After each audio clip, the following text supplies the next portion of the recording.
The purpose of the United States is hope, a fragile, furious, beautiful hope that ordinary people can govern themselves without bowing to a king, a tyrant, or a coward.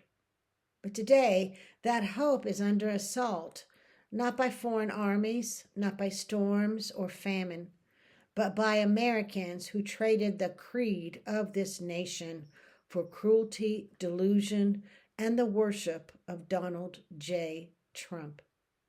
Let the record show this administration has not merely failed the creed, it has violated it. We see it in Pete Hegseth boasting about killing people on the water without trial, without evidence, without due process, as if the Constitution were optional, as if human life were cheap. We see it in the sneering contempt Donald Trump shows toward women, reporters mocked, voices silenced, intellect insulted, humanity dismissed with slurs and smirks. And the MAGA movement celebrated it. Charlie Kirk celebrated it. Turning Point USA celebrates it. The Heritage Foundation celebrates it. They revel in it. And now they float the idea that women should not vote at all. Now, this is a test balloon of authoritarianism. It is a conditioning of their base, and it is a preview of the future they want.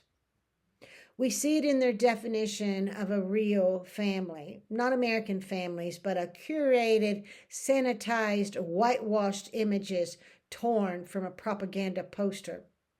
Pete Hegseth's own family photos, when the media does not mention previous wives, cheating, NDAs, hush money, and all the allegations that come with that.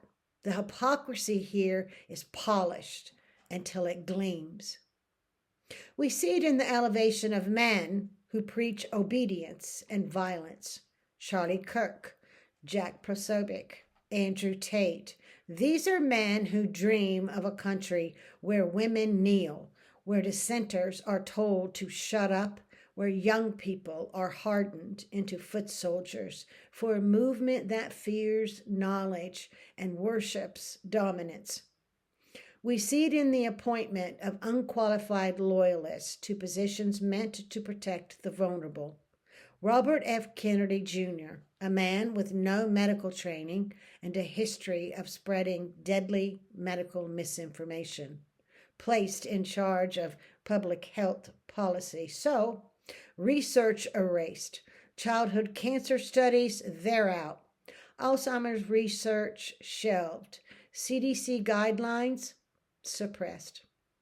Because science is inconvenient and because truth is dangerous to them. We see it in environmental protections being rolled back across the federal government. The Senate voted to overturn EPA rules on 7 highly toxic air pollutants, reversing decades-old Clean Air Act protections. EPA Administrator Lee Zeldin's agency has pursued historic deregulation, weakening emissions and air quality standards. He expands fossil fuel interests, dismantles protections meant to safeguard public health and the climate. So, as pollution rises, the air quality worsens. As communities suffer, they call climate science a hoax, while the consequences mount. We see it in foreign policy, spoken like a bar fight. Trump warning that if Hamas rejects his term, they face complete obliteration, a threat broadcast as strength, but heard around the world as a threat to human life. We see it in Trump's open talk of forcing population movement out of Gaza, suggesting that the Strip could be emptied, redesigned, repurposed, a proposal condemned worldwide as inhumane and destabilizing.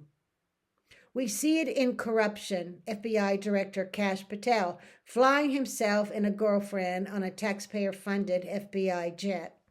Billionaires and corporations receiving deals and favors in exchange for loyalty to Donald Trump. And through it all, Congress cowers. Grown men and women like Representative Chuck Fleshman, Representative Jim Jordan, Representative Elise Stefanik, Representative Scott Perry, and Andy Briggs. They tremble at the thought of displeasing Donald Trump, a man they treat not as a president, but as if he were a prophet. They abandoned their oath. They abandoned their courage. They abandoned their country because they fear Donald Trump's anger more than they fear losing America. And in the Senate, Senator Ron Johnson, Senator Rick Scott, and Senator Marsha Blackburn, they stand as guardians of this betrayal, protecting power over principle and loyalty to a man over loyalty to the Constitution. But hear this clearly. And if generations before us could risk everything for this nation, their safety, their comfort, even their place in this world, if they could endure the cost of defending democracy when truth meant danger and sacrifice, then surely the American people can face the truth now. Because the purpose of the United States is not to kneel before cruelty. It is not to worship wealth. It is not to erase women, science, truth, or democracy. The purpose of the United States is to hold a torch lit by people who risk everything so that freedom would outlive them. And that torch belongs to us now, not to the cowards, not to the cultists, not to the men who mistake brutality for leadership and obedience for patriotism. We will not let the creed of the United States die, not while we can speak, still stand, still fight for her. Protecting that creed is our duty, our sacred responsibility, and we will rise to meet it. Because this nation, this promise of liberty and justice is worth every ounce of courage all of us have. If this message reached you, then do not sit quietly and hope someone else will act. Democracy doesn't survive on silence. It survives on all of us. Call the Washington, D.C. Congressional Switchboard, 202-224-3121. Tell your representatives you refuse to watch the American creed die.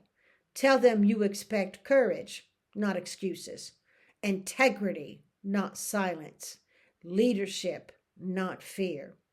And then share this message. Share it because people need to know that this moment is not normal and silence is not neutral, because the torch of liberty is in your hands now. Lift it, use it, defend the creed of the United States, because no one else can do that for us. Thank you very much for listening. Like, subscribe. Thank you.